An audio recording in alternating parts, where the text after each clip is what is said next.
na makita ka at mabatid na ang lahat ay nakapaloob sa nag-uumabang mong pagmamahal.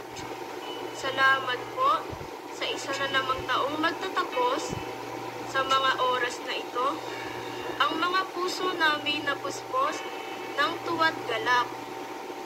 Ama, patuloy niyo kaming biyaan ng ugali mapagpakumbaba ng mailimbag sa aming murang isipan na ang kaganapan ng aming buong katauhan ay bunga ng iyong mapagpalang kamay.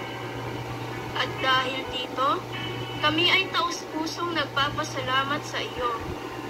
Salamat po sa aming mga guro na nagsilbing tinig mo at hatid ng iyong salita sa kanilang walang kapagurang pagtuturo upang kami maging isang matatag na batang Pilipino para sa ating pinakamamahal na bayang Pilipinas.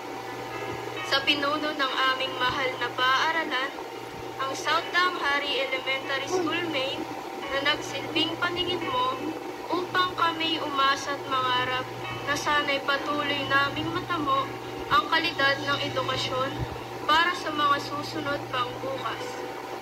Salamat po sa aming mga magulang na nagsilbing bisig mo na yumayakap sa amin sa mga oras na kami marupok at mahina.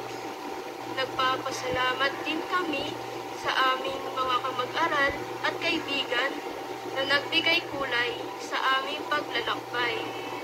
Sa araw pong ito, buksan niyo po ang aming mga mata upang makita ang kagandahan sa aming paligid at ang aming mga tenga sa pakikinig. Naway gawin niyo kaming instrumento upang ang iyong pag-ibig ay patuloy na manatili sa lahat ng panahon ng aming buhay. Lahat pong ito ay aming samot na langin sa ngalan ng iyong anak na si Jesus. Amen.